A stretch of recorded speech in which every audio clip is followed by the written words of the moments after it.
현장에서 과학수사가 큰 역할을 했던 사건을 한번 소개를 드릴 텐데 이 대전 파남동 한 아파트에서 발생한 사건입니다. 특히 이 사건은요. 배심원들이 3일 동안 참여했던 사건이에요. 그래서 제가 그 전문가 증인으로까지 출석을 했던 그런 사건입니다. 고개가 갸우뚱거릴 내용입니다. 제가 한번 그려볼게요. 한 아파트입니다. 이거 위에서 내려다본 건데 작은 아파트. 자, 집주인은 A, 이웃은 B, 신고자는 C로 칭할게요. A의 집이에요. B와 C가 저녁 8시 30분에 들어왔는데 10시 반경에 C가 밖으로 나가게 됩니다. 1시 반에 돌아온 이 C는 피를 흘리고 쓰러져서 2명이 있다 그러면 신고를 합니다. 둘이 싸워서 하나는 죽고 하나는 굴러다니고 있다.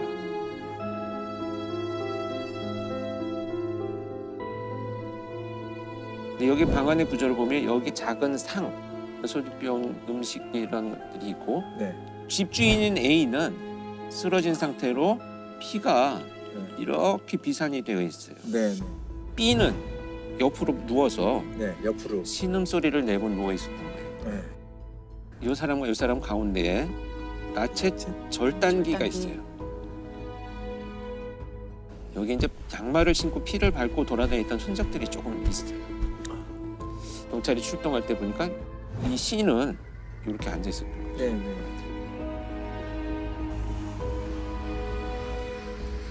1시 반에 다시 왔다고요? 미심쩍이 몇 개 있네요. C가 범인인 거는 아닌. 장강민 선생님이 얘기한 것처럼 의심스러운 거는 지금 C잖아요. 그렇죠. 그러면 가장 먼저 이제 확인을 해봐야 될 것이 CCTV입니다. CCTV 조사를 해봤더니 다른 이동을 한 사람이 없고 C가 처음에 같이 들어갔을 때는 흰 모자를 쓰고 들어갔는데 10시 반에 이 사람이 혼자 나갔거든요. 1시 반에 들어와요. 그런데 모자가 없어요.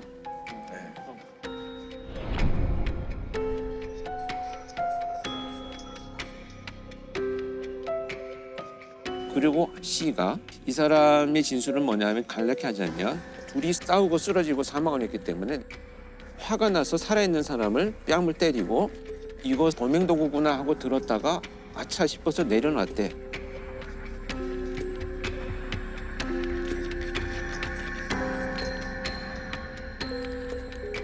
지문도 묻어 있고 지문이 묻어 있고. 이 사람의 피도 다 묻어 있고 그러니까 모든 진술이 직접 증거인데 직접 증거로 쓰기 어려운 증거가 돼버렸어요.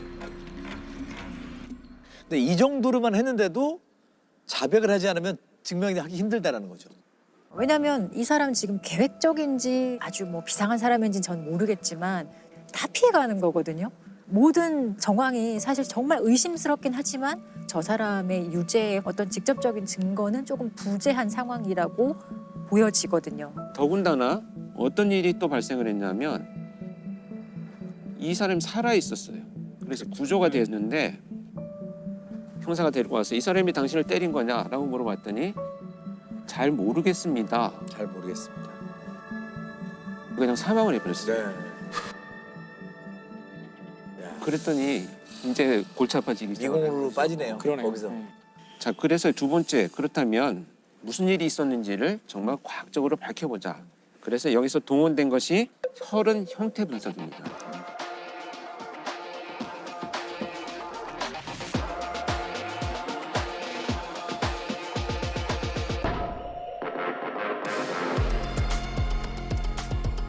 혈흔의 기본 원칙은 혈흔은 날아오는 각도에 따라서 지름의 크기가 다르다라는 원칙을 갖고 있어요. 그래서 만약에 직각으로 떨어진 경우에는 동그랗게 똑 떨어지니까.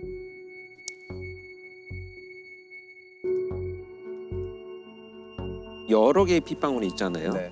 그 핏방울들의 각도를 다 모아보면 어디에서 공격이 시작됐나라는 것을 알 수가 있는 거죠. 그리고 이렇게 비스듬히 날아온 혈흔들은 꼬리가 생겨요. 이건 진행 방향을 표현합니다. 공격 도구가 예기인지 둔기인지를 구분할 수도 있어요. 왜냐면 예기를 찔렀을 때는 핏방울이 가늘어요. 근데 둔기로 공격했다 그러면 핏방울이 두꺼워.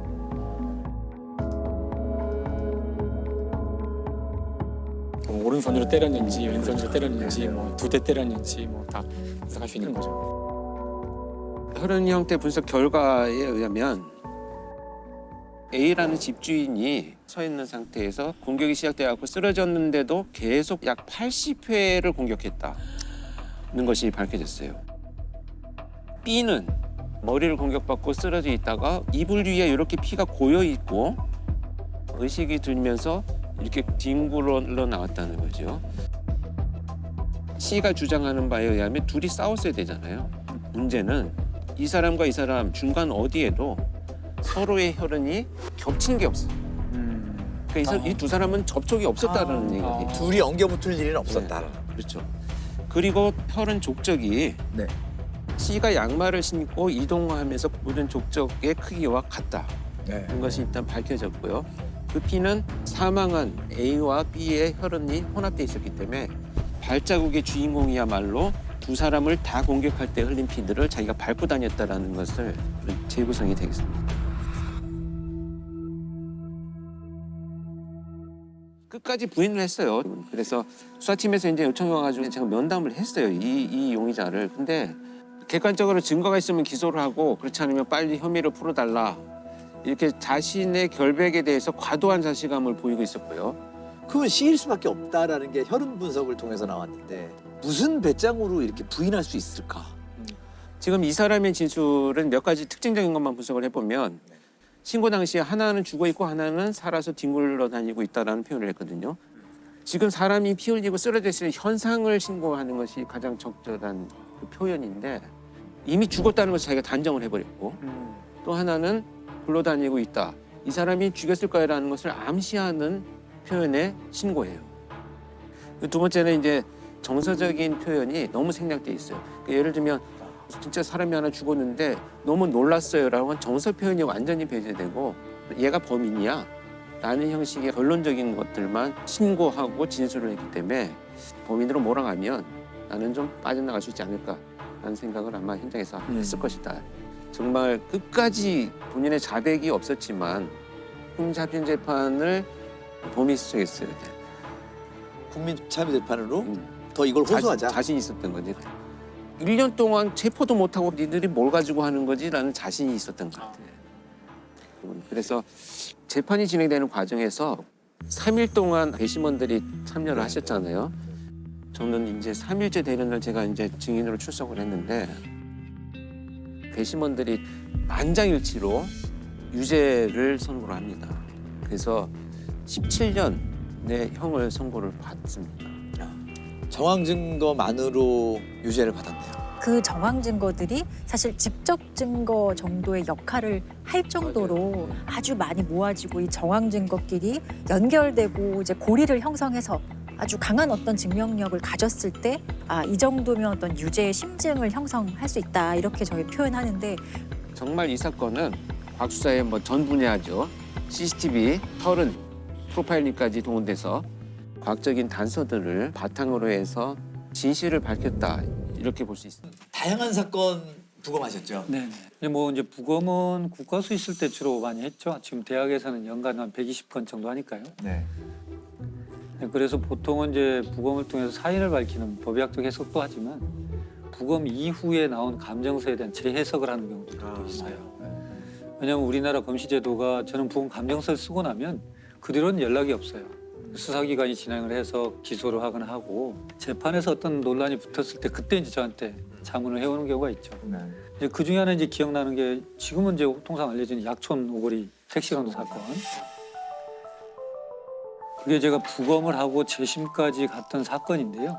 제가 듣기로는 그게 아마 영화화도 됐던 재심이라는 영화가 됐던 예. 사건인데 2000년 8월 10일 날 택시 기사가 동료 기사들한테 무전을 합니다. 택시 강도를 당했다고. 그래서 택시 기사들이 가보니까 이미 칼에 찔려서 다량 실혈이 있었고 그러나 이미 출혈을 너무 많이 해서 사망한 사건입니다. 강도 살인 사건이기 때문에 그 다음날 저희한테 부검을 오게 된 거죠. 사인 자체는 진단내는 게 어렵지는 않아요. 왜냐하면 눈에 확연히 보이기 때문에 그 당시 이제 그 심장 자창 이렇게 이제 해서 사인을 냈죠. 근데 이제 제가 이제 감정서를 쓰다 보면 전체를 다 해요. 극히 이렇게 상처가 커 보여도 그 부분만 하는 게 아니고 전신을 전체를 다 봐서 혹시 빠진 부분 또는 흔적을 찾으려고 노력을 해요. 이 가슴에 8군데의 자창이 있음에도 불구하고 어느 것이 주로 안에 들어가고 어떤 건 자입하지 못한 것이 있거든요. 그 중에 들어갔던 것이 2번과 3번의 늑골을 절단하고 그다음에 폐와 심장을 지나서 척추 끝까지 이어진 그리고 이제 또 하나는 병원에서 치료 중에 발생하는 손상들이 또 있어요. 그건 사후죠. 요것을 구분해서 기술을 해요. 목격자가 용의자가 됐죠. 그렇죠. 이제 그 당시에 그 목격자는 다방에서 배달을 하는 15살 최모군이에요. 아무런 생각 없이 오토바이를 타고 가는데 2명이 후다닥 뛰어가는 걸 자기는 스쳤어요. 스치고 가서 보니까 택시 기사가 피를 흘리고 쓰러져 있는 것을 목격합니다. 그게 이제 목격자 진술입니다.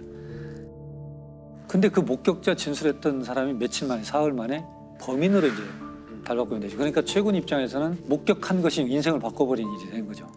그렇죠. 그 당시 이제 용의자인 최군은 목과 뭐 어디를 몇 군데 찔렀다, 어디를 찔렀다 이렇게 자백을 했고. 아, 자백을 했어요. 예. 그렇게 해서 이제 자백을 했기 때문에 당시 이제 기소가 되고 재판에 섰을 때 그 허위 자백하게 되는 그 심리가 뭘까요? 허위 자백은 명백하게 법정에서 정말 진실이 밝혀질 것이라는 것을 기대하면서 합니다. 여기는 우선 모면을 해야 돼요. 이미 나는 살인범으로 지목이 됐어요. 지금 여기는 아무도 나를 믿어주지 않아요. 그런데 법정에서는 정말 전문가도 나오고 진실이라는 것은 반드시 밝혀질 거야. 이 기대는 지금 이 상황에서 벗어날 수 있는 어떤 동기를 작용을 하는데 거기에 대한 연구들이 많아요. 그래서 1심에서 이제 자백은 실은 허위였다. 그리고 가혹행위 때문에 내가 허위 자백을 했다라고 얘기를 하게 되죠. 그래서 1심 재판에서는 그렇게 얘기했음에도 불구하고 그대로 받아들이지 않고 유죄가 되죠. 2심에서는 다시 이제 항소를 했지만 이제 국선 변호사의 논리는 그렇습니다. 이게 너의 유죄의 증거도 없지만 무죄를 입증할 방법도 없으니 그걸 받아들이고 선처를 바라는 게 어떻겠느냐. 그래서 1심에서는 그 당시 15살인 최군의 소년범으로서는 최고형이니까 15년을 선고받고 2심에서는 그렇게 해서 10년으로 감형이 돼요. 2000년에 발생했지만 2010년에 만기 출소를 합니다. 근데 그 사이에 이제 어떤 문제가 있으면 나중에 저도 이제 알았고 정리를 해보면 2003년도에 누군가가 내가 이렇게 살인했었다라고 얘기를 하는 것이 첩보에 잡혔어요. 경찰서에. 한 10대 소년이 택시 살인 강도 혐의로 3년 가까이 옥살이를 하던 중 진범으로 보이는 용의자가 붙잡혔습니다. 택시 강도 미제 사건을 수사하던 경찰은 용의자 22살 김모 씨로부터 자신이 지난 2000년 8월 택시기사 강도 살해 사건을 저질렀다는 자백을 받아냈습니다. 그런데 이 친구들이 가서 보니까 48시간 만에 풀려나거든요, 본인들이. 택시기사 살인사건의 진범이라고 자백한 용의자를 경찰이 하루 만에 풀어줬습니다. 경찰은 자백의 신빙성이 없고 증거가 충분하지 않기 때문에 불구속 수사를 하겠다고 말할 뿐 뚜렷한 석방의 이유를 설명하지 못하고 있습니다. 그래서 자기를 뭐 처벌할 의사가 없는 걸로 생각이 되니까 실은 그냥 뭐 가족들한테 관심 받으려고 허위로 진술한 것이다라고 해프닝으로 끝나버렸어요. 그래서 결국 이제 최고는 만기 출소를 했고 그래서 2010년에 나와서 2013년 그때 재심 청구를 해요.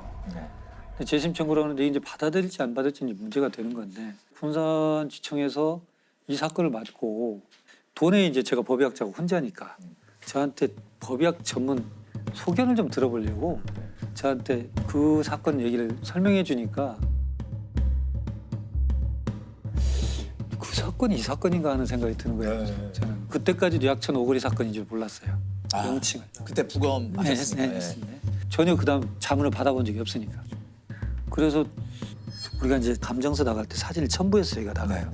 근데 그것은 이제 뭐 인화된 사진이기 때문에 제가 보관하지도 않고 국가수가 보관한 건 국가기록원에 가 있지만 거기도 남아있지 않고 관할 경찰서 수사기관에 갔고 수사기관도 이제 종결된 사건이니까 없죠.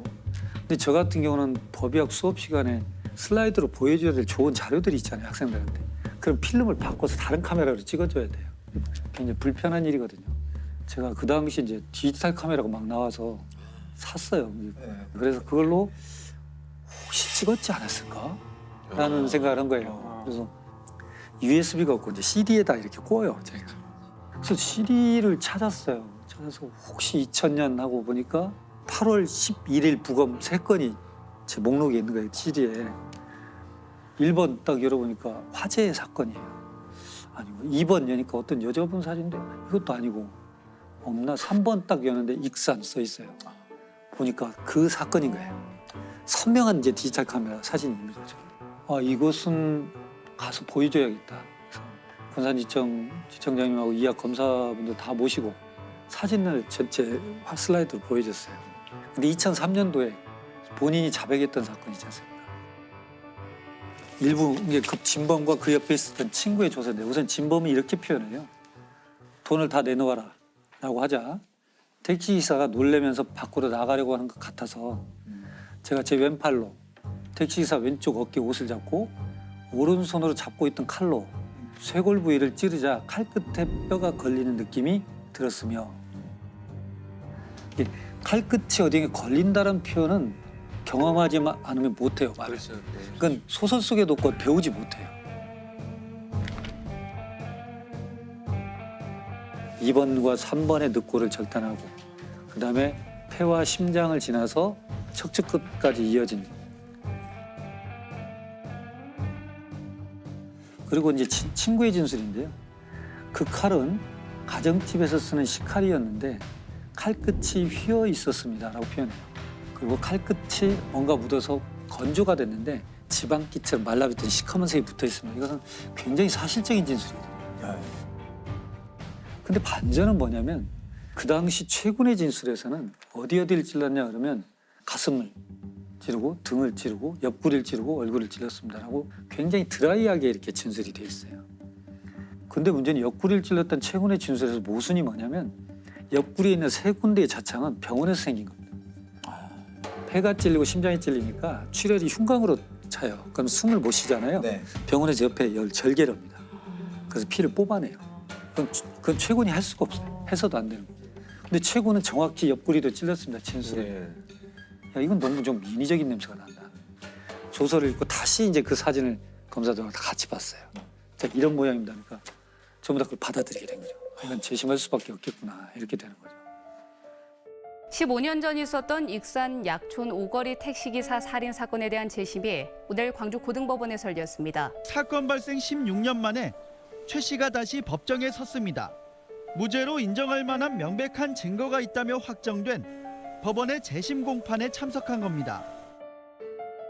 그래서 재심은 이제 받아들였고 군산지청에서 해서 대법원까지 가가지고 무죄로 됐죠. 그리고 이제 바로 진범으로 진술했던 그 사람이 바로 긴급 체포가 돼서 형을 살고 있죠 지금. 아, 이 교수님의 그 사진이 결정적인 그러네요. 역할을 한 거네요. 최종 이제 무죄 판결 듣고 어떠셨어요? 이제 뭐 사필 규정이죠. 실은 법을 다루는 사람들이 신은 아니니까요. 근데 그런 생각을 저도 역시 합니다. 반문하는데 이런 사건이 발생해서 피의자 신문조서 범인으로 된 분의 조사나 현장 검증이 있을 때는 법의학 전문가가 같이 임장을 했으면 좋겠다는 생각을 해요. 과거 거 보면 현장 검증이 아니고 현장 강요지. 네, 맞아요. 그래서 이미 자기들이 갖고 있는 상황에서 진술을 받아내요. 그 현장에 보면은 검시관님들은 이제 법의학자분들이랑 다른 거죠. 그렇죠. 지금 이제 우리는 법의관이라고 하고 예. 검시관들은 요 근래 이제 우리 과학수사에서 각 경찰청마다 의료기술직 출신들의 검시 조사관을 두고 있어요. 지금은 그럼 현장은 이제 검시관은 출동을 해가지고 그렇죠. 이제 자기 의견을 그렇죠. 쓰고 네. 하지만 이제 정확한 거는 다시 부검을 이제 또 부검을 해야 할 되죠. 때. 그리고 이제 중요한 건 이번 건도 내부 장기의 치명적 손상으로 사망했다는 건 이미 알죠. 네. 현장에서 형 보면. 그러나 어떤 경로로 갔는가에 대한 정확한 기술을 우리 이제 해놔야 돼요. 그래야만 나중에 그 지금처럼 이렇게 했다는 진술을 누가 부합된다는 걸 얘기할 수가 있어요. 죽음을 검증하는 것이 너무 중요하다. 이 죽음은 상당히 어두운 분위기를 주죠. 그러나 죽음을 어둠으로 보지 말고 죽음은 살아있는 사람들한테 교훈을 던지는 살아있는 학문으로 좀 봐주셨으면 좋겠어요. 제가 가끔은 그런 얘기를 합니다. 어떤 사망 사건이 발생하고 누가 사고가 발생하면 불상사가 발생했다 이런 표현을 해요. 근데 불상사는 죽은 사람한테 발생한 게 아닙니다. 죽은 사람은 이미 죽었어요. 불상사는 그와 같이 미래를 꿈꿨던 사람들한테 불상사가 발생한 거예요. 즉, 산 사람한테 불상사가 발생한 겁니다. 그래서 우리는 죽음을 검증해야 돼요. 그래서 검증해야 돼요. 2007년도 보성, 이제 어부 살인 사건으로 많이 알려져 있고요. 어부살인. 네. 보성에 살고 있던 어부가 2회에 걸쳐서 총 4명을 살해한 연쇄 살인 사건입니다. 제가 현장에 투입이 됐었던 사건이고, 그래서 이제 그 하나씩 살펴보면요. 2007년 9월 1일에 밤 10시경에 그 딸이 밤 10시가 되도록 연락이 안 되니까 한 어머니가 이제 실종 신고를 합니다. 그런데 경찰이 수사를 해보니까 이제 대학에 다니고 있던 이 딸이 같은 과에 있는 남자친구하고 같이 이제 보성 지역을 이제 여행을 하고 있는 것이 이제 흔적이 발견이 됐습니다. 이제 8월 31일에 마지막 CCTV를 보니까 실종이 된 여성 A와 남자친구 B가 숙소에서 같이 나와가지고 바닷가 쪽으로 가는 뒷모습이 찍혀 있습니다. 그 이후로 둘 다 실종이 됐어요. 둘 다 없어요. 네. 그래서 이제 그 수색을 하고 있던 중에 A 여학생이 시신으로 발견이 됩니다. 그래서 이제 살인 사건으로 수사를 전환을 하고 남자친구의 행적을 조사를 하고 있던 중에 결국은 이 남자친구도 시신으로 발견이 되어버렸습니다. 이 남자친구가 굉장히 건장한 체격을 갖고 있어요. 그런데 양쪽 발목이 골절 상태처럼 발목이 양쪽이 되어 있고 뭔가 이렇게 깊이 상처가 패인 것처럼 발견이 됐습니다. 그래서 이제 수사가 전개되고 있던 중에 9월 25일에 놀러 온 두 여성이 있었는데 또 시신으로 발견이 됐습니다. 다 보성에서요? 그렇죠. 그 장소 근처 이제 인근 해안이죠. 인근 해안에서 이제 경찰이 거기서 수사를 하고 있는데 시신이 또 발견이 되는. 그렇죠. 수사를 하고 있는데 또 2명의 시신이 발견이 된 거죠. 이건 뭐 사고사라고 하더라도 우연히 20일 만에 두 팀이 시신으로 발견된다는 건 이해하기 어려운 사건인데 크지도 않은 마을에. 그렇죠. 그런데 여기에서 문제가 됐던 것이 뭐냐면 이 두 시신에 남아있는 흔적이 앞에 발견됐던 시신의 흔적처럼 날카로운 것에 배어 있고 또 있어요. 또 골절이 있었던 거예요. 그리고 심지어 이제 이 두 분의 피해자들은 좀 멍이 있었고 누군가한테 이제 맞은 흔적이 나타났기 때문에 연쇄적으로 벌어진 사건으로 판단을 하고 이제 수사를 전환을 하게 됩니다. 그래서 그 1차, 2차 사건의 영화성을 찾다 보니까 한 가지 공통점을 발견을 했습니다. 이 1, 2차 사건의 피해자들이 모두 어떤 선박에 타고 있었다라는 것이 이제 밝혀졌다는 거죠. 이제 첫 번째 사건에서는 이 여학생이 119에 4번이나 통화를 시도한 흔적이 경찰이 발견을 했어요. 근데 2, 3초 만에 끊습니다. 뭔가 얘기를 하지 않고. 근데 통화 녹음된 거 들어보니까 모터 소리가 들리는 거예요. 그래서 누군가의 배에 지금 타고 공격을 당했다는 것으로 추론을 해나가기 시작을 합니다. 해상 연쇄 살인 사건의 첫 피해자인 대학생 추모 양이 119에 4차례 전화한 것은 지난 8월 31일. 조 양은 당시 119에 전화한 뒤 아무 말도 하지 않았지만 배의 엔진 소리인 기계음이 들렸습니다. 그러다 보니까 누군가의 배에 타고 있었다라는 것이 이제 짐작이 되고, 두 번째 사건에서는 두 여성이 이제 바닷가를 산책을 하고 있는데 한 여성이 내가 갑자기 남편한테 전화를 좀 해야 되는데 전화기가 없어서 그러니 전화기를 빌려주세요라고 자기 남편하고 통화를 합니다. 그리고 고맙다고 인사를 하고 갔어요. 근데 이 두 분이 어느 정도 시점이 지난 상황에 전화기를 빌려줬던 피해자들로부터 배에 갇힌 것 같다. 경찰 보트를 불러달라라고 하는 문자를 받고 경찰에 신고를 합니다. 그래서 누군가의 배에 지금 타고 지금 공격을 당했다라는 것으로 추론을 해나가기 시작을 합니다. 그러던 중에 이제 그 탐문을 하다 보니까 그 마을에 70대 노인이 계신데 이 사람이 누군가 젊은 친구들을 좀 태우는 걸 봤다라는 이제 진술을 확보를 합니다. 그래서 한 배를 찾아요, 결국. 그래서 찾아가지고 거기에서 20대 여성들의 물건들을 찾습니다. 뭐 이렇게네요. 골펜, 머리끈, 그다음에 뭐 모발 심지어 이런 이제 결정적인 피해자들이 이 배에 탔다라는 이제 그 배를 이제 확보를 하게 되죠. 그래서 이제 70세의 어부 오모 씨를 체포를 합니다. 그런데 이 두 번째 피해자 C와 D의 여성 피해자들의 증거물만 나왔기 때문에 이 1차 사건에 대해서는 끝까지 부인을 하고 있었던 상황이긴 했는데 재판이 진행되던 중에 이 소위 쌍끌이 배가 있잖아요. 두 배가 같이 가면서 그물을 연결을 해가지고 양쪽으로 쌍으로 바닥을 끌고 가거든요. 이 배가 건진 물건이 뭐냐 하면 A와 B가 찍었던 디지털 카메라를 빠뜨린 것을 건졌어요. 그것을 건져가지고 이 두 피해자가 그 범인과 같이 탄 배에 있는 사진이 찍혀 있는 것이 복원이 됐습니다. 그러니까 뭐 결정적인 증거로 그런 것들을 가지고 추궁을 했더니 이제 결국 자백을 합니다. 성범죄를 저지르려고 했는데 피해자들이 저항을 해서 살해를 했다 이렇게 이제 자백을 합니다. 지난 한 달 새 전남 보성 앞바다에서 잇따라 숨진 채 발견된 20대 남녀 4명은 모두 배를 태워준 70대 어부에 의해 살해된 것으로 드러났습니다. 성추행을 하려다 실패하자 저지른 범행이었습니다. 앉아보고 싶어서요? 누구를요? 이게 어떤 식으로 이 범행이 이루어졌을까요? 왜냐하면 한 피해자는 건장한 남성이기도 했고. 제가 이제 어떤 일이 있었는지 좀 구체적으로 설명을 들어보겠습니다.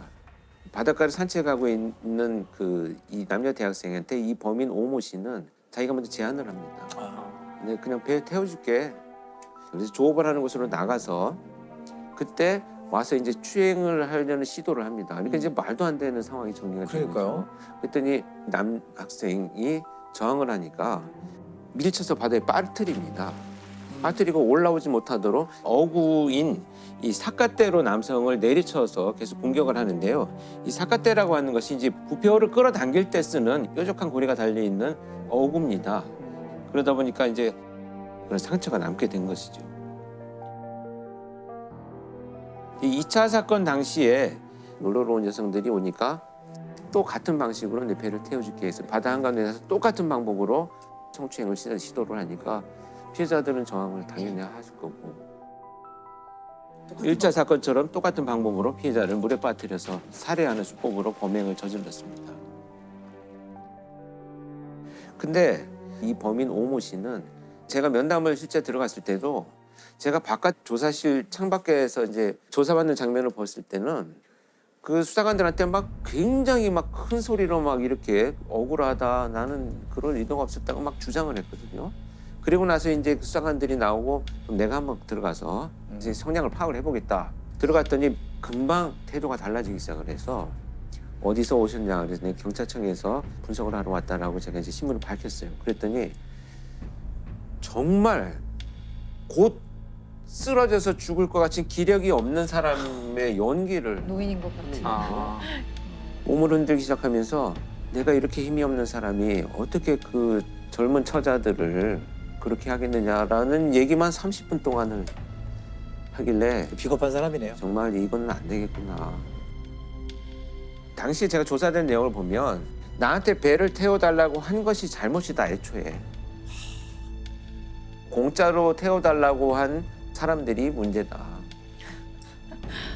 전형적으로 사이코패스들이 갖는 자기중심적인 사고죠. 결국 이제 자신 성적 욕구를 채우기 위해서 남녀 4명을 무참히 살해했고 대법원에서 결국 최종 사형을 선고를 하죠. 그래서 현재 지금 최고령의 사형수로 현재까지도 복용을 하고 있습니다. 근데 저는 제가 이때 4명의 피해자가 전부 20대 초반인데 자, 이 70대의 범인한테 왜 그냥 피해를 당했을까가 가장 궁금했어요.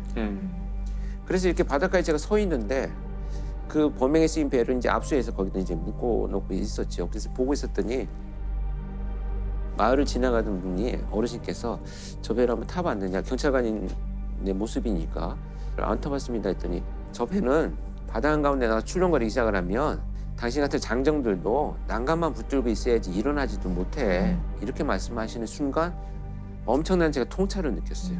아, 이런 상황, 또 물리적인 신체의 제한은 심리적인 프레임을 같이 만들 수 있겠구나. 그러니까 지금 이 범인 오모 씨는 평생을 거기서 살았기 때문에 잠도 거기서 자는데 웬만하면 집에 가지 않고, 그러니까 활동이 굉장히 자유로워요. 움직임이 자유롭고 신속하고, 그러다 보니까 피해자들 입장에서는 지금 신고를 해서 여기 바다 한 군데 위치도 모르겠고 구하러 오는 동안에 이미 빠져서 나는 두려움이 얼어붙게 만드는 이런 현상을 일으켰겠구나. 그렇기 때문에 이 건장한 남학생도 일어서지도 못하고 그냥 물에 빠질 수밖에 없는 상황. 그 상황 자체가 엄청난 두려움으로 작용을 했기 때문에 이 범인이 사용한 범행 도구는 삿갓대나 힘이 아니고 상황 자체가 이미 범행의 도구를 쓰였겠다. 심리적으로나 모든 거를 배를 다루는 사람이 장악을 하고 있는 거네요. 크림빵 아빠 뺑소니 사건이라고 있어요. 예. 화물차 운전기사가 이제 피해자이고 20대 가장이었는데요. 부인이 이렇게 임신한 상태로 교원 임용 시험을 준비 중이었고, 이 부인을 되게 성실하게 뒷바라지하는 이제 20대 가장이었거든요.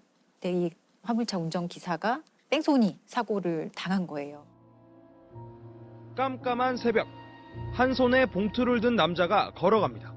흰색 승용차 한 대가 인근을 지나가고 잠시 뒤 차에 치여 숨진 채 발견된 29살 강씨. 화물차 운전 일을 마치고 집에 가다 뺑소니 사고를 당한 겁니다. 최근 아내와 결혼해 석 달 뒤면 태어날 딸을 기다리던 예비 아빠였습니다. 사실 뭐 뺑소니 사건이 이 사건만 있는 게 아니지만 이렇게 국민적인 관심을 끌었던 이유가 마지막으로 이 피해 남편이 부인에게 보낸 문자 메시지가 이제 공개가 되면서 사람들이 이 사건에 관심을 가질 수밖에 없었는데, 문자 내용이 좋아하는 케이크는 없어서 못 샀는데 대신에 크림빵을 샀는데 가진 것은 없지만 우리 뭐 아이에게 뭐 부끄럽지 않게 잘 살아가자, 이런 식의 이제 문자 메시지가 공개가 되어서 당시 어떤 그 가족의 상황이라든지 이런 것들 때문에 사람들이 검거가 되지 않는 상황을 좀 답답해하면서 그 네티즌들이 아예 수사대를 구성을 하면서 검거하기 위해서 자료도 공유하고 그렇게 시작을 했었어요.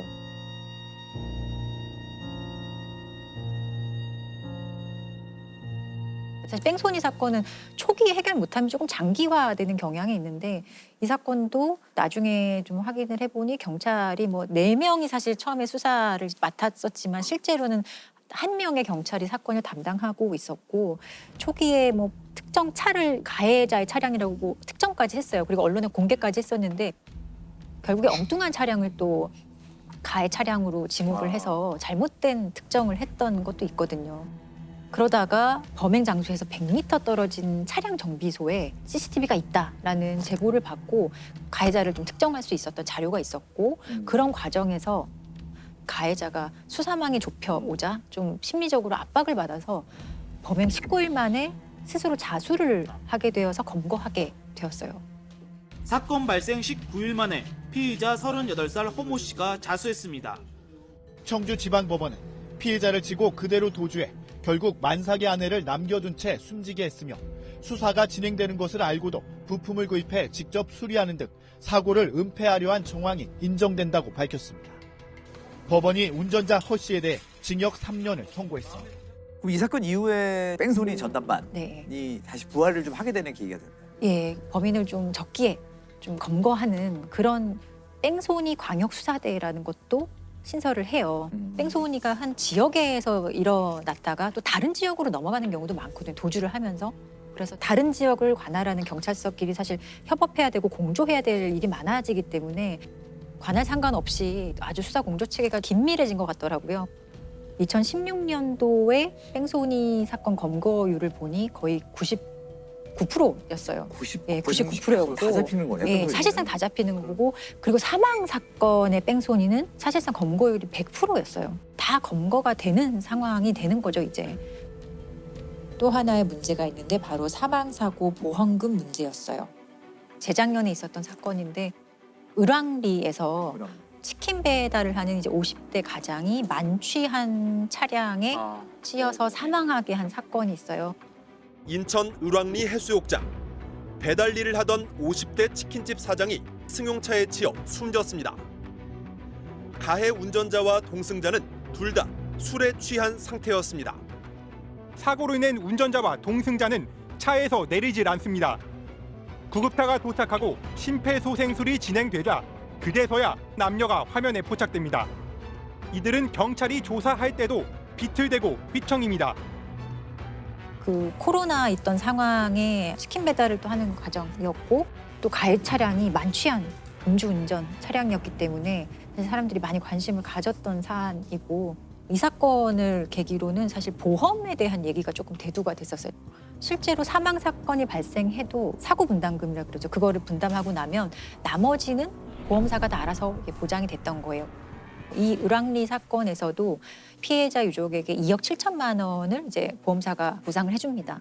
그런데 이 만취 운전자가 냈던 자기 분담금은 고작 300만 원에 불과했거든요. 근데 이게 과연 맞는 일이냐? 왜냐하면 상당히 고의적이잖아요. 음주, 특히 만취를 하고 운전을 했다는 것은 사고에 대한 엄청난 책임이 이미 있는 거거든요. 그런 것들 때문에 이제는 자동차 의무보험에 있어서는 음주운전, 무면허운전, 뺑소니, 약물, 마약 같은 경우에는 인명사고에 대해서 보장을 해주지 않아요. 앞으로 정부는 음주나 무면허 사고를 내면 보험 처리를 못하게 법을 고치기로 했습니다. 앞으로는 음주, 무면허, 뺑소니, 그리고 마약과 약물 사고를 내면 보험사가 지급한 보험금 전체를 가해자에게 받아내게 하기로 했습니다. 사고는 가해자가 냈는데 그게 일반 고객들의 보험금 인상 부담으로 작용하는 게 불합리하다고 판단하여 제도를 개선하기로 하였습니다. 뺑소니라는 게 실수로 일단은 사람을 쳐요. 그 이후에 잘못된 판단을 해서 도주를 하는 방법을 택하는 거라서 사실상 치밀하게 증거를 인멸하거나 완전히 숨거나 그렇게 하기 상당히 어려운 범죄 중에 하나거든요. 실제로는 검거율이 높을 수밖에 없어요. 내가 사고를 내서 누군가 다쳤다 한다면은 최대한 그 사람을 구호하려는 것을 해야 되는 게 너무 당연한 일이거든요. 근데 정말 법률적으로도 그 순간 잘못된 판단을 하고 도망간다? 그때부터는 정말 살인이에요. 맞습니다. 예. 2010년에 발생했죠. 양천구 신정동의 옥탑방에서 발생했던 살인 사건에 대해서 말씀드리고자 합니다. 웃음소리가 기분 나빠서 살인했다라고 알려졌던 사건이에요. 이 사건의 범인이 33살이었는데 10여 년간 교도소에 복역하고 있다가 출소한 친구였어요. 근데 그 사이에 세상은 많이 바뀌었잖아요. 자기가 나와서 새로 적응하고 살려고 노력을 했는데 건설 현장에서 이제 일하는 것밖에는 할 수 있는 게 없고 그래서 그날도 토요일인데 2010년 8월 7일이었죠. 이 사람이 일이 없었어요. 다른 사람들은 다 가는 자기는 안 불러준 거죠. 그래서 그때 일하러 갈 때 필요한 망치, 뭐 칼, 뭐 이런 장비들 든 가방을 가지고 동네를 돌아다니다가 어린이 놀이터에 혼자 이렇게 앉아 있었던 거예요. 그런데 어디선가 웃음소리가 들린 거죠.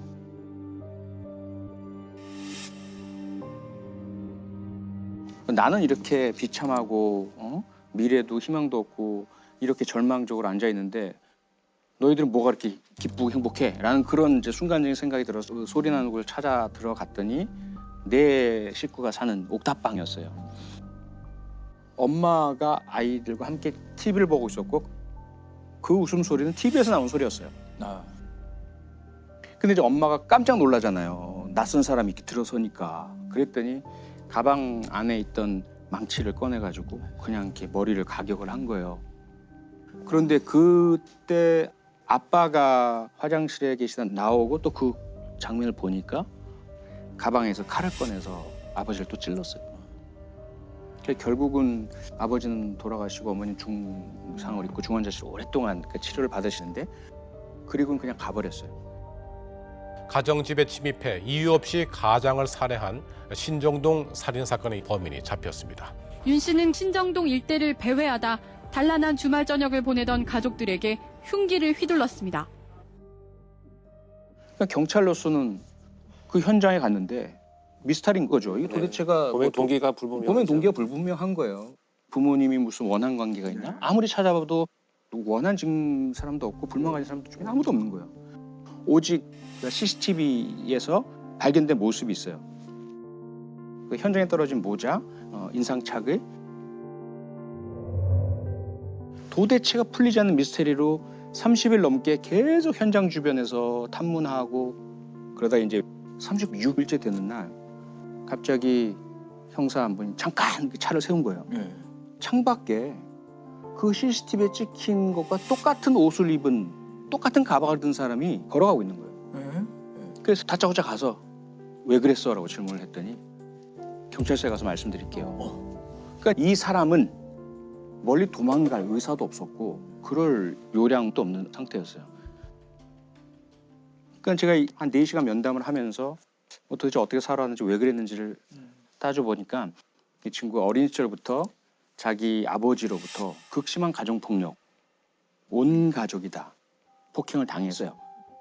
술만 드시고 막 집안 다 때려 부수고 어머니 폭행하고 아이들은 도망 다니고. 그런데 이 사람이 그 아버지가 하던 행패를 학습을 한 거예요. 조금만 기분이 나쁘면 술 마시고 자기 아버지가 하던 걸 똑같이 하다가 그걸 강력범죄에 저지르고 잘못된 선택을 하게 되고 결과적으로는 뿌리는 아동학대더라 이 말이죠. 현장 검증에서 윤 씨는 행복한 가정의 웃음소리가 자신의 처지와 비교돼 범행을 저질렀다고 말했습니다. 나 자신은 이렇게 비참하게 살아가는데 다른 사람들의 행복하게 살아가는 모습이 너무나도 저와 비교돼가지고 순간적으로 그런. 경찰은 윤 씨에 대해 살인 혐의로 구속영장을 신청했습니다. 물론 전적으로 본인 책임입니다. 그렇습니다. 그렇다 하더라도 본인이 절대로 다른 사람을 해치지 않겠다는 기본적인 신념을 가지고 살아야 되지만 만약에 어린 시절에 아동학대 당하고 가정폭력의 피해자였을 때 사회가 제대로 개입해서 보호하고 교육하고 치료하고 그런 개입을 했었더라면 과연 이 무고한 피해자들이 생겼겠느냐라는 거죠. 그렇습니다. 예. 저는 이제 이번에 방화 범죄를 좀 분석을 해보고자 하는 건데 법률에서 보통 대부분 고의성이 없으면 처벌하지 않는 범죄들이 많아요, 형법상에. 그런데 유일하게 실수로 불을 저질러도 처벌하는 것이 방화예요. 굉장히 치명적인 피해이기 때문에 그만큼 조심하자라는 의미로 실화도 처벌하는 것이 이제 방화 범죄입니다. 또 지금이 그런 계절이죠. 계절이죠. 그리고 계절상 산불이 나면 걷잡을 수 없죠. 지금 뭐 이 건조한 시기에. 그래서 저는 이제 이번에 숲사랑 홍보관이 있어요. 산불과 관련된 전시관인데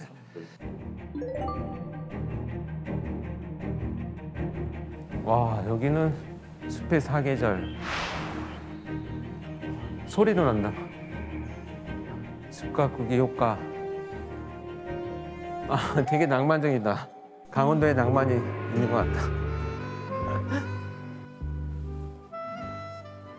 아, 낙산사 화재 장면인가 본데요. 보는 것만으로도 가슴이 타들어가는 느낌이네요.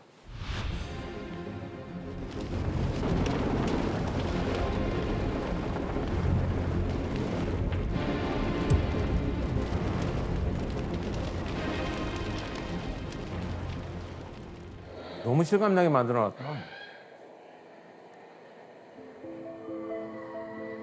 삶의 터전이 다 사라진 거잖아요, 그냥. 자기 삶의 역사가 다 없어지는 것과 같은 거죠, 사실. 저도 현장에 많이 출동을 해봤거든요. 칼꾸리처럼 생긴 그걸로 일단은 잔불 제거를 위해서 막 긁어냅니다.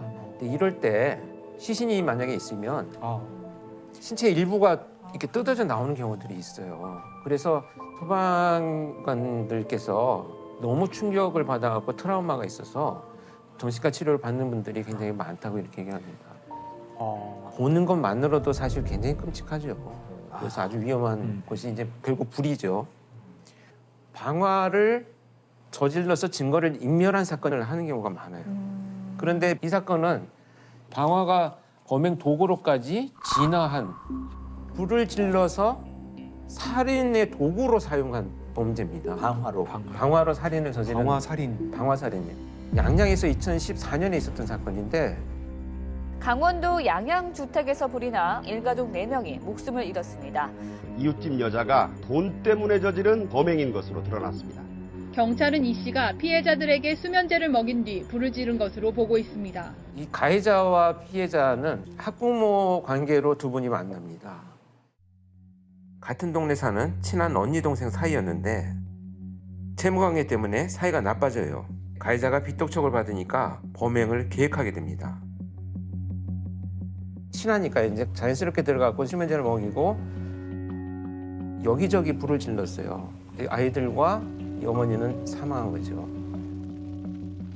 불이 나니까 주변에서 신고를 했어요. 신고를 했는데 가해자인 이 사람이 소방이 도착하는 순간에 막 달려들어서 저 안에 사람이 있다고 막 구호를 해달라고 막 이렇게 목격자인 행세를 하기 시작을 합니다.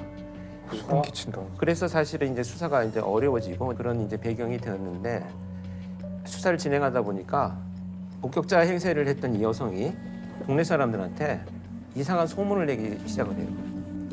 저 사람이 나한테 돈을 빌려갔는데 갚지 않고 스스로 비관을 해서 자녀들을 죽이고 자기가 죽은 거다. 막 이런 이상한 소문을 퍼뜨리기 시작을 해요. 경찰이 화재가 다 진압되고 나서 다시 한번 집을 수색하자라고 하는 과정에 신발장 안에서 이 돌아가신 분이 자기한테 돈을 빌려간 게 아니고 이 사람이 돈을 빌려간 차용증이 발견된 거예요. 그것이 발견되면서 이제 반전이 일어나죠.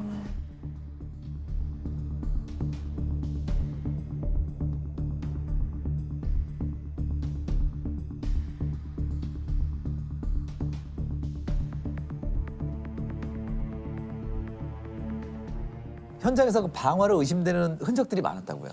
특히 화재 현장에 가면 우리가 가장 먼저 화재 감식을 할 때 하는 것이 일단 바닥을 다 드러냅니다. 그래서 발굴을 한다 그러는데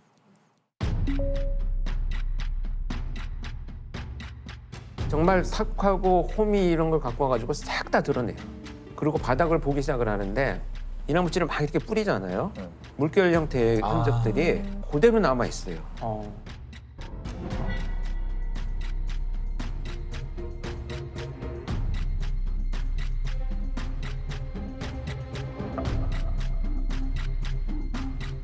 이 현장에서는 몇 군데의 발화원이 있었어요. 몇 군데에서 불이 질러졌다라고 하는 얘기인데 전기 누전, 배선, 가스 이런 부분들은 아무 이상이 없었어요.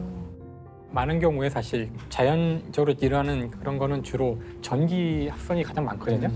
전기 합선으로 이제 불이 일어났을 땐 단락흔이라고 하더라고요. 단락흔이란 거는 이제 합선 같은 걸로 아주 높은 온도의 그 발화가 시작된 거예요. 보통 2, 3,000도 가까운 온도가 된대요. 구리 녹는 점이 1,000도거든요. 그러면은 그 구리 선이니까 구리가 녹아서 완전히 구형 상태가 돼요. 그랬다가 굳어요. 그러면은 이게 동글동글한 방울처럼 생긴 반짝반짝거리는 흔적을 남기게 돼요. 처음에 만약에 이런 단락흔이 있으면은 유전이나 뭐 이런 합선 이분하고 알 수 있는 거고 그런 게 하나도 없으면은 적어도 전기에 의한 건 아닌 거죠. 두 번째는 피해자들이 어디에 위치해 있는가거든요. 대부분 장구적인 노력을 할 때 보면 뭐 어디로 가겠습니까? 뭐 욕실이나 물이 있는 곳으로 가죠. 싱크대, 욕실, 창문 이런 데서 발견이 되는 것이 정상적인 과정인데 그냥 바닥에 흩어져서 사망해 있었기 때문에 피해자들의 호흡기를 검사를 해봤더니 전부 검정매가 다 묻어서 나왔어요. 그러니까 호흡을 하고 있었다는 건데 이렇게 숨을 쉬고 있으면서도 불구하고 장구적인 노력을 못했다면 약물이나 기타 뭐 여러 가지 범죄 피해를 이미 당했을 가능성이 있으니까 부검 시에 약물 검사를 훨씬 더 많이 의뢰를 하죠.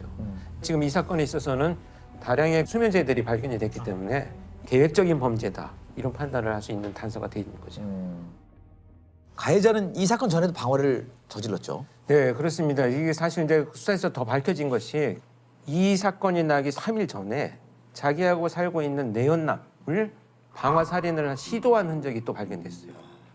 지난달 강원도 양양에서 방화로 일가족 4명을 숨지게 한 40대 여성이 같은 수법으로 자신의 내연남도 살해하려 한 것으로 드러났습니다.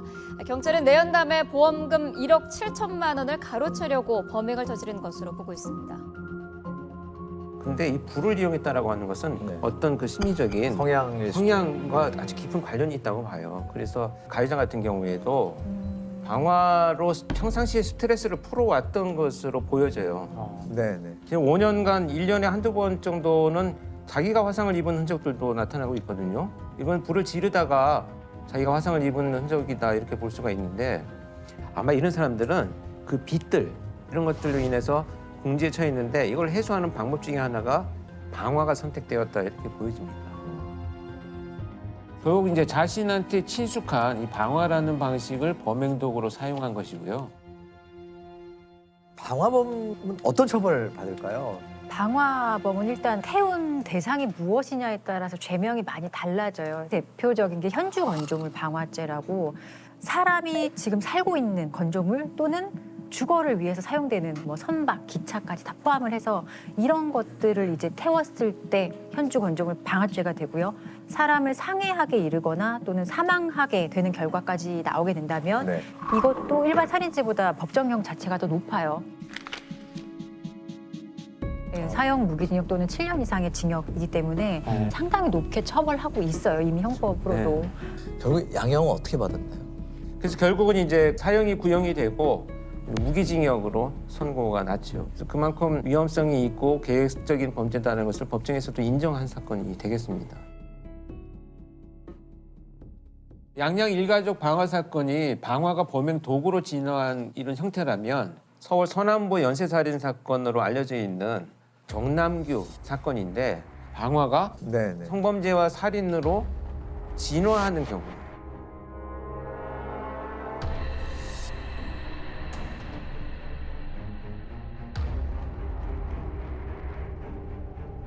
최근 서울 남서부 지역에서 여성들이 잇따라 피습되면서 주민들이 공포에 떨고 있습니다. 지난 9일에는 보라매 공원에서 20대 여대생이 흉기에 찔려 숨졌습니다.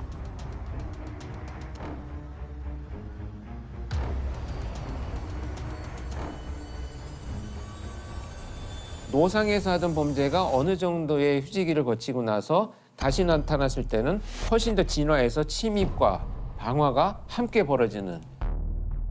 그래서 그 이후 사건에서는 거의 대부분 이제 방화가 이루어졌고요. 서울 봉천동 주택에서 불이 났습니다. 범인은 둔기를 휘두른 뒤 불을 지른 것으로 추정하고 있습니다. 남매 3명이 주택 화재로 숨졌습니다. 경찰은 방화 가능성에 무게를 두고 범인은 자매의 머리 부분만 집중적으로 폭행한 뒤 불을 지르고 달아났습니다. 사실 저희가 다 투입되었던 유영철, 정남규, 강호순을 보면 방화 범죄가 다 있어요.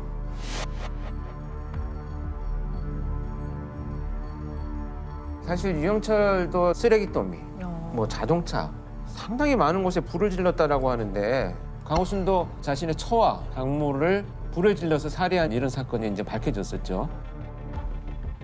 어쨌든 연쇄살인범한테 공통적으로 나타나는 특징이다 이렇게 나타나고 있습니다.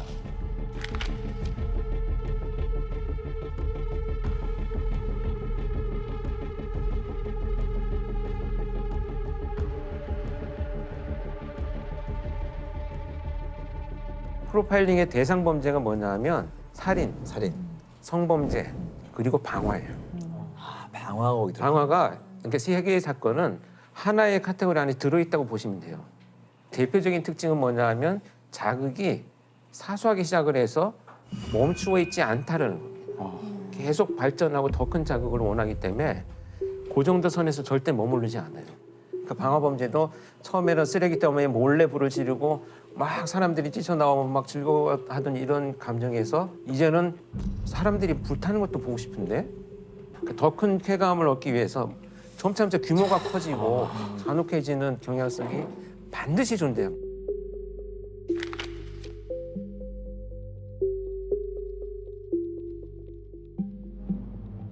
마약 중독과 같아요. 이건 중독 범죄랑 비슷하거든요. 작게 시작한 약물이 점차 내성이 생기면서 약물이 양이 늘어나고 횟수가 늘어나는 것처럼 똑같아요. 이 세 가지 범죄는. 정남규도 역시 마찬가지입니다. 길거리에서 따라가서 막 공격하고 찌르고 이런 범죄를 저지르다가 이거 갖고는 이제 안 되겠는데? 그래서 침입을 하기 시작을 해요. 왜냐하면 그래서 장악을 해서 성범죄를 저지르고 내가 살해하고 가면 되겠구나. 그게 점차 더 자극이 발전하다 보니까 불을 질러서 온 일가족을 다 살해하겠다. 이걸로 이제 발전하기 시작을 하는 거죠. 그 정남규의 방화 현장 가보신 건가요? 네. 제가 정남기 연쇄살인 사건 그 방화 사건 현장에 다 제가 나가봤는데 불을 도주로에다만 질러요. 큰 창문이나 출입문 이런 곳에 다 불을 질러서 결국은 이 가족이 다 사망한 케이스가 빠져나가게. 심지어 제가 정말 충격적이었던 것은 빠져나오지 못하도록 젓가락을 구부려 가지고 문고리에 이렇게 걸어놓고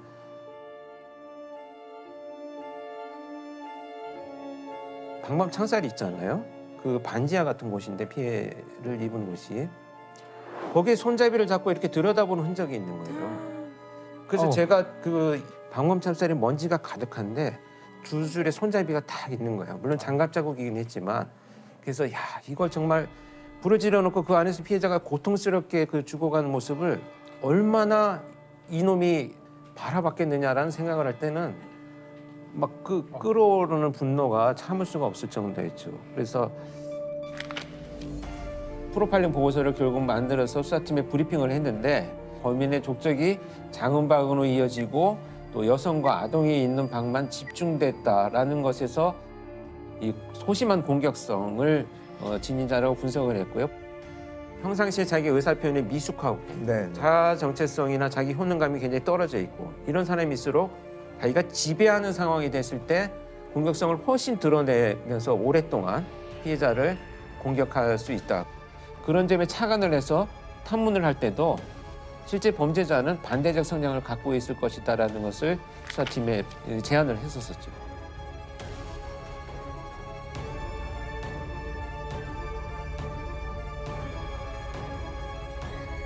그 내용이 이제 결국은 체포되고 나서 정남규의 성향하고 상당 부분 일치를 하고 있었어요.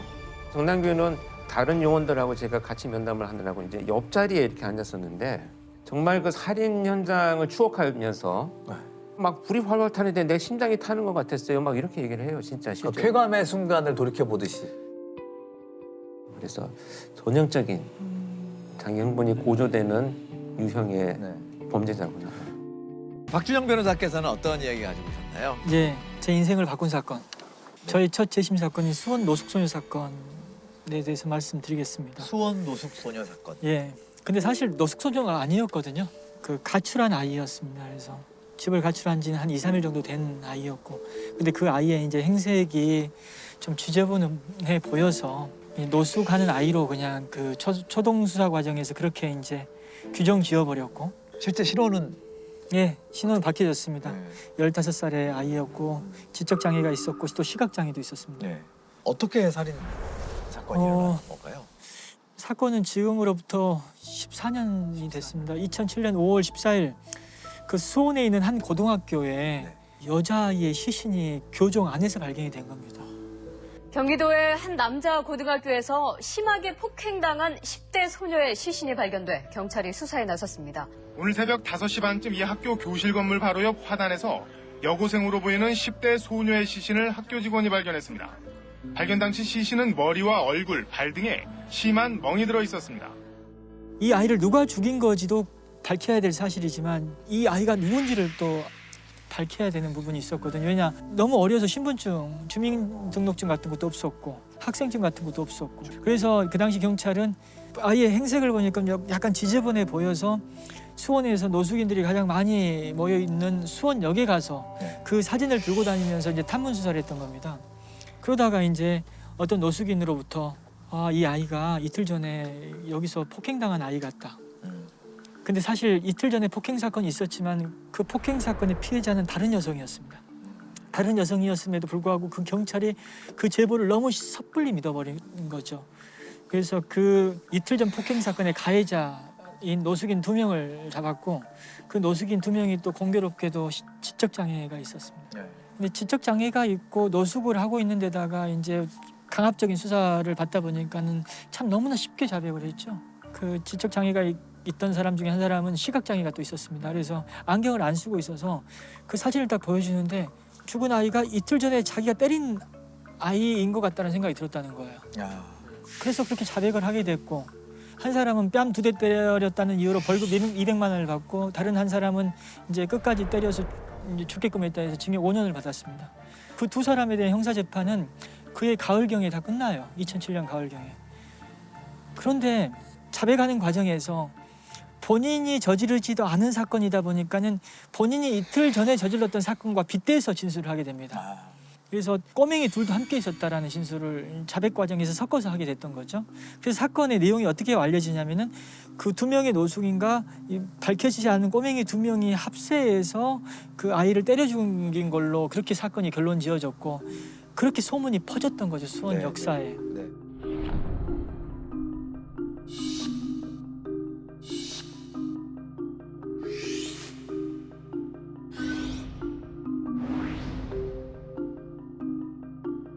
이 아이들도 범인이다라는 그런 어떤 오해를 받게 된 겁니다. 제보를 받아서 이제 그 검사가 수사를 진행했고 아이들이 하나씩 잡혀갔고 그 아이들 다 학교 안 가는 수원역에서 노숙하던 아이들이었죠. 그 아이들이 이제 자백을 또 했습니다. 그래서 총 7명이 사람 죽였다는 자백을 했거든요. 검찰은 그러나 이 사건의 범인이 더 있다는 제보를 받고 사건을 다시 수사한 결과 18살 최모근 등 5명이 폭행을 주도했다는 사실을 밝혀냈습니다. 이들은 당시 수원역 근처에서 김양에게 돈 2만 원을 훔쳐갔냐고 추궁한 뒤 근처 학교로 끌고 가 폭행해 숨지게 한 혐의를 받고 있습니다. 그 아이들은 1심에서는 유죄를 받았는데 2심에서 무죄로 풀려났고 2심에서 무죄로 풀려났죠. 그러다 보니까 재판 과정에서 한 1년 동안 수감 생활을 했던 것이고 이미 형이 확정되었던 그 노숙인 5년 받은 사람은 만기 복역했습니다. 복역하고 나서 재심을 통해서 무죄 판결을 받았고. 무죄 판결 받았어요. 그럼 다 7명이 결과적으로는 다 무죄 판결. 다 무죄를 받은 범인이 사건이 없는 건가요, 결국? 못 잡은 거죠. 못 잡은 이 사람들은 거죠. 진범이 아닌 거죠. 저는 일단은 7명이 자백했다는 사실이 사실 충격이었습니다, 사실. 그것도 물리적인 어떤 강요나 고문, 참기 힘든 어떤 폭행이나 이런 협박도 없었는데 이걸 설명하기 참 어려웠습니다. 그래서 왜 자백을 하죠? 자백 왜 하냐면 아무리 아니라고 해도 믿어주지 않는데 이 상황에서 나를 도와주는 사람은 하나도 없는 거예요. 오히려 내 앞에 있는 검사, 이 추궁하고 있는 검사는 수사관이 이 사람한테 잘 보여야지 그나마 나한테 나은 판단이 나올 수 있다. 자포자기 상태에 쉽게 빠집니다. 그리고 또 일단 이 순간만 좀 빨리 모면하자. 이 순간만 모면하면 다음 단계에 뭐가 열리겠지라는 생각. 그리고 또 다른 아이들이 자백했다 이미. 그런 얘기를 했었어요. 다른 아이들이 이미 자백했는데 너 혼자 자백하지 않으면 니만 더 불리해져. 그런 기망도 있었고. 벌을 줘야 될 상태인지 아니면은 순간적인 잘못을 저질렀기 때문에 이 교육하고 교화해야 될 사람인지 그 판단을 내가 쓸 수 있게 해달란 말이야. 너 그렇게 하면 어떡하겠냐.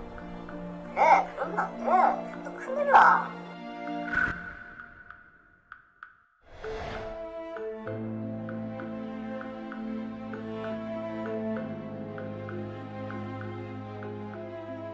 죄를 짓지 않은 사람이 자백만으로 유죄가 될 수 있는 건가요? 자백만으로는 안 되죠. 그래서 우리가 자백의 보강법칙이라고 자백만으로 유죄를 자꾸 인정하게 되면 자백을 강요할 거 아니에요. 고문을 할 수도 있고 그렇게 하지 말라고 자백의 진실성을 보강할 수 있는 추가적인 증거가 있어야 됩니다. 그래야만 유죄를 선고할 수 있는 거죠. 그러니까 이 경우는 자백을 했으니 보강을 해준 거네요. 자백이 5명의 자백이 다 이렇게 쇠사슬로 연결돼 있기 때문에 이 자백의 진실성은 나머지 4개의 자백으로 뒷받침되고 이 자백의 진실성은 또 이렇게 뒷받침되는 거죠. 그런 사슬 구조가 돼버린 거죠. 근데 이 사건은 영상 녹화가 있었기 때문에 영상 녹화와 조서를 비교할 수 있었거든요. 비교해가지고 무죄가 밝혀진 사건인데 조서만 보면은 범인 맞아요. 범인만이 알 수 있는 사건 현장의 모습과 아이가 죽은 아이가 발견된 장소를 설명을 다 해요. 근데 영상 녹화를 보면 그런 사건에 대한 정보를 다 거의 대부분을 검사나 수사관이 미리 제공을 하고 있습니다. 4일 새벽 2시 30분경입니다. 그리고 정확한 장소는 그 고등학교 본관 건물 바로 앞에 있는 화단 옆에거든요. 그렇게 이제 알면 조서가 진짜 그 뉘앙스 전달이 왜곡되는 경우가 너무 많아요. 예를 들면 수사관이 이제 그 조사받는 사람한테 그때 시체를 이렇게 가서 이렇게 버렸죠. 몇 월 며칠 어디 가서 어디게 한 거죠. 딱 묻고 그럼 대답을 그냥 예 했잖아요. 그럼 이제 조서에는 시체를 어떻게 유기했나요? 아 이래 본인이 그걸 다 얘기한 것처럼 그렇죠. 해요? 그게 너무 다르잖아요. 답을 질문을 하는 사람이 이렇게 한 거죠. 했는데 예 한 거랑 어떻게 유기했나요 했을 때 이렇게 했습니다. 이렇게 대답한 거랑은 완전 다른데 그렇게 하는 경우가 사실 많았죠. 우리 심의관님 말씀하신 대로 A가 수동적으로 답변을 하면 그걸 아이들의 적극적인 진술로 왜곡을 하고 이제 자백이 사실상 만들어졌다고 봐야죠. 컬러 사진 이런 게 있잖아. 요걸 넘어갔다고 사진을 보니 정문에 설치되어 있는 낮은 철책문을 넘어서 들어간 기억이 납니다. 그 말이죠? 사실 저는 굳이 검사가 이렇게 수사를 했다라고 내가 법정에서 얘기를 하지 않아도 자백의 모순이 많고 다른 증거에 의해서 무죄를 받을 수 있다라고 제가 안이하게 판단을 해버린 거죠. 그런데 유죄가 나와버린 거예요. 1심에서. 실형이 나와버렸고. 그래서 이제 항소심 재판 과정에서 안 되겠다. 이 영상 녹화를 다 복사해서 이걸 다 녹취를 해가지고 조서랑 비교를 해야겠다. 분량이 많아가지고 그걸 속기사님한테 맡기려면 돈이 한 500만 원 정도 들어요. 그래서 이게 사실 돈이 어디 있어요? 그래가지고 아는 속기사님한테 부탁을 드렸더니 자기가 하겠다는 거예요. 검사의 위법 수사를 밝히는 거였거든요. 부담이 됐을 텐데 그냥 무료로 했어요. 얼마 전에 유퀴즈 나오셨. 유퀴즈 언더블럭에 나왔잖아요. 법의 날 특집으로. 변호사님이 이걸 무료로 들어가신다고 이렇게 말씀을 하시길래 제가 녹취는 제가 해드리겠다고. 하나도 한 푼도 받지 않고 그 아이들 녹취를 진짜 한 달 이상 풀었던 걸로 저는 기억하는데요. 그런 어떤 속기사님의 노력이 전혀 부각이 안 됐었습니다. 그냥 무죄 받으면 변호사의 공로로 다 생각하고. 근데 이 13년 만에 유퀴즈 언더블럭으로 이 공이 이렇게 드러나고 하니까 너무나 기분이 좋았고, 야, 이 얘기를 한 번만 더 하고 싶던 거죠. 또 TV 애니이기 때문에 자료 영상을 구입하는데 따로 비용도 들지 않을 것 같고. 와, 역시 방송인이. 이러니까 무죄를 받을 수 있는 거예요. 와, 이거는. 예, 우리 속기사님 윤병임 속기사라고 그래가지고 이게 유퀴즈 언더블럭에 나왔다는 거 자료 화면으로 반드시 좀 활용 좀 해주셨으면 좋겠다. 일이 너무 좋거든요. 아, 좋으세요? 네, 전 되게 좋아해요. 그래서 너무 좋아요. 이 일이 딱 맞으시네요. 딱 맞아요. 또 속기사님 말고도 도움 주신 더 분이- 있죠, 더 있죠. 네, 더 얘기해 주세요. 국선 변호사 한참 많이 할 때였거든요, 제가. 국선 재벌이라고 불릴 때였습니다. 재벌이었어요, 제가. 와, 정말 많이 했어요. 오죽하면 재벌이라 했겠어요. 근데 이 수원 사건이 들어왔던 거예요. 2008년 1월에 보니까 기록량도 상당히 많고 또 애들 다 자백했다는데 관심 바뀌었어요, 저는요. 근데 경기도 청소년 상담 지원센터였습니다. 선생님들이 찾아왔었어요, 저를요. 그 아이들이 가출한 상태에서 그 상담 지원센터를 왔다 갔다 하면서 생활했던 거예요. 근데 그 아이 중에 한 아이가 편지를 보냈습니다. 우리가 정말 범인이라고 생각하냐고. 아무리 남의 물건 훔치고 양아치처럼 살았지만 사람은 죽이지 않았다고. 한 아이가 그렇게 쓴 거예요. 믿어달라고 편지를 보냈어요.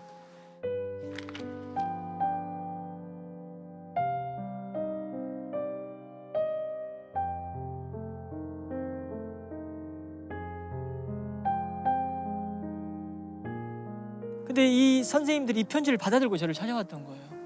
그래서 선생님들이 이 아이들 좀 억울한 것 같다고 사건을 봐달라고. 근데 제가 좀 꾀를 부렸죠. 뭐 다른 사건도 해야 되는데 자꾸 찾아오니까 선생님들 퇴근 후에 매일 저희 사무실로 출근하시라고. 좀 각자 검토를 좀 해보시라고. 일을 주신 거네요. 네, 각자 검토를 하라고. 신종 고용. 네. 21세기형 고용인데요. 그래서 선생님들이 애정이 있다 보니까 그 아이들의 어떤 진술 내용을 그냥 도표로 그냥 분석을 다 했어요. 그래서 모순점을 다 찾아주는 거예요. 그래서 그 도표를 나중에 또 이제 제가 꼭 작성한 것이냐 참고 자료로 제출하는 그런 만행을 저지르기도 했었습니다. 부도덕합니다. 네, 굉장히 부도덕한 일을 했죠. 이 선생님들이 6시에 퇴근해가지고 사무실로 출근해가지고 밤 12시 넘어서 몇 달 동안 그렇게 일했어요. 대단하시네. 또 이 아이들이 수원역에서 노숙을 하던 아이였기 때문에 이들이 만약에 범인이라면은 수원역에서 그 죽은 아이를 데려가는 장면이 찍혀야 되는 건 아니겠습니까? 해가지고 선생님들이 사진을 다 찍어와요. 또 현장 사진을 다 찍어왔고 수원 역사의 CCTV가 어디인지를 다 도면에 다 그려왔어요. 사진도 찍어. 보통 선생님들이 아닌데 보통 선생님들이. 그렇게 해서 선생님들이 그렇게 이제 막 다 다 자료를 갖다 주니까 이제 그제서야 제가 이제 이 사건이 정말 억울한 사건이구나. 야, 이 사건 해결하면 진짜 내가 진짜 유명해지겠다. 막 그 생각, 진짜 유명해지겠다. 막 그 생각했어요. 굉장히 공명심이 크신 우리 이런 선생님들이 다 하셨는데 이런 선생님들 다 했는데 이런 저는 앞에 얘기했던 청소년 범죄 얘기에 이런 선생님들 같은 분들이 계신다는 게 맞습니다. 너무 중요한 얘기 같아요. 그 당시에 법원에 제출한 탄원서에 이런 얘기 있어요. 아무런 연고도 없는 선생님들이나 변호사가 계속 증거도 수집하고 응원도 해주고 이런 걸 겪으면서 이 아이들이 이제는 우리를 믿고 지켜주는 사람이 있구나라는 그건 경험하지 않았겠냐. 그런 어떤 탄원서들. 그리고 우리 경기도 청소년 상담복지센터 선생님들 그분들도 사실 부각되지 않았어요. 왜냐면은 저만 부각되다 보니까. 네. 이제 이미 다 누릴 거 누리셨으니까 이제. 다 누릴 거 누려가지고. 마음의 빚을 청산하시러 말씀 없다 나오셨구만요. 다 알려주셔야 될 만한 분들이신 것 같아요. 네. 사건 속 사람들 얘기가 사실 드라마고 영화 아니겠습니까? 그래서 아니 제가 하나 좀 걱정스러운 건 이런 얘기들이 은근히 변호사님 본인을 더 띄우기 위한 큰 그림이 아닌가. 그렇죠. 왜 걱정하세요? 네? 왜 이렇게 셈이 났는지. 이 사건에서는 결정적으로 그 무죄 증거가 뭐였냐면 죽은 아이의 사망 원인과 사망 추정 시각이었습니다. 사실. 사망 원인이 외상성 경막하 출혈이었습니다. 뇌출혈이었죠. 근데 우리가 외상성 경막하 출혈이 뭔지 어떻게 합니까? 그래서 제가 이게 뭘까 하다가 이제 이거 인터넷 쳐보기도 하고 했더니 이게 쉽게 안 죽는 것 같아요. 그래서 이제 이걸 가지고 법의학자분들 여러 명한테 제가 메일을 보냈어요. 근데 딱 한 분이 응해 주시더라고요. 누가 응해 주셨냐면은 서울대 법의학과 이윤성 교수님이 법정에 나와서 증언을 해달라고 부탁드렸더니 증언 때 서주셨습니다. 아무런 대가 받지 않고. 이 억울하게 옥살이한 사람들의 자백 내용은 뭐였냐면은 5월 14일 새벽 3시경에 수원역에서 죽은 아이를 만나서 고등학교까지 걸어갔고 새벽 3시 40분부터 폭행을 시작했다는 거였어요. 근데 외상성 경막하 출혈이라는 것은 서서히 진행된다는 겁니다. 그래서 사망 원인의 관점에서 보면 새벽 3시 40분에 폭행이 시작됐는데 7시에 죽어? 이게 설명이 안 된다는 거예요. 그리고 사망 추정 시각도 측정을 해보니까 전날에 사망한 것 같이 보인다라고 그렇게 법의학적으로 판단이 됐었거든요. 법의학적 관점에서의 도움이 또 있었어요. 그 당시에. 2심 판사가 결국 무죄를 한 거잖아요. 네. 근데 2심 판사가 어떤 마음으로 저걸 뒤집었을까? 왜냐하면 7명이 다 자백하고 있었던 사건을 여러 정황만으로 틀기는 너무 어렵거든요. 왜냐하면 그걸 뒤집을 만한 정황이 있다면 그보다 더 큰 뒤집지 말아야 될 정황이 또 있을 수 있고 또 생각나는 거거든요. 근데 이제 이제는 좀 알겠어요. 그러니까 결국에는 그 법의학적 관점에서 공약한 게 굉장히 주요했던 거고. 제가 어떤 일이 있었냐면 정확히 보셨습니다.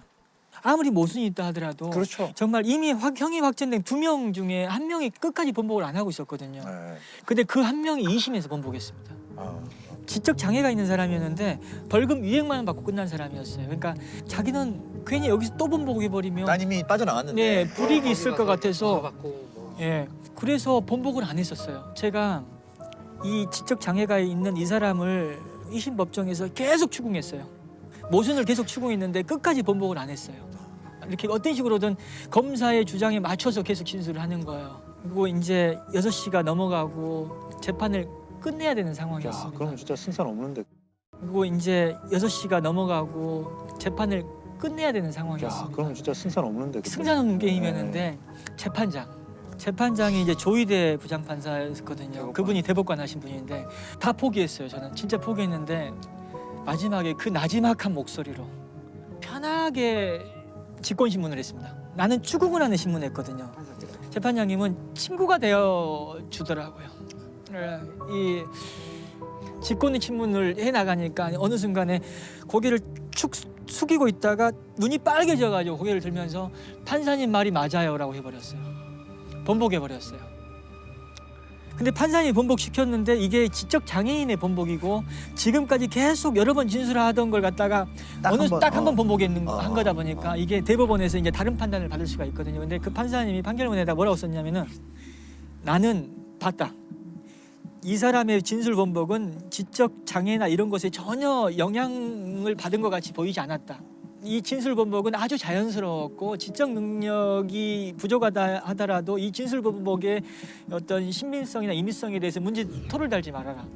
그러니까 그렇게 판결문에 써버렸어요.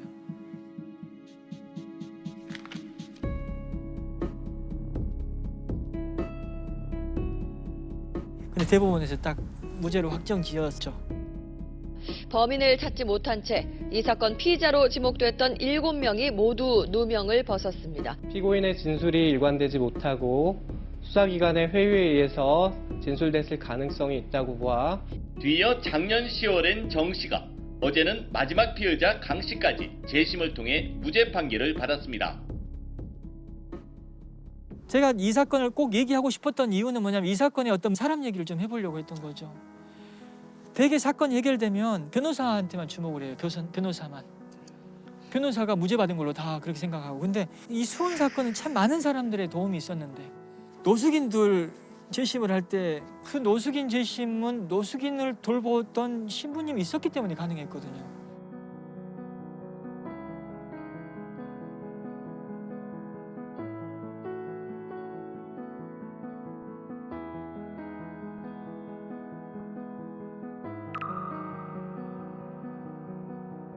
결국 다 사람이 하는 일입니다. 사람이 하는 일인데 누구를 주목하느냐에 따라서 누가 주인공이 되고 누구는 조연이 되고 그런 것이지 사실 수원 사건의 주인공은 사실 그분들이었습니다.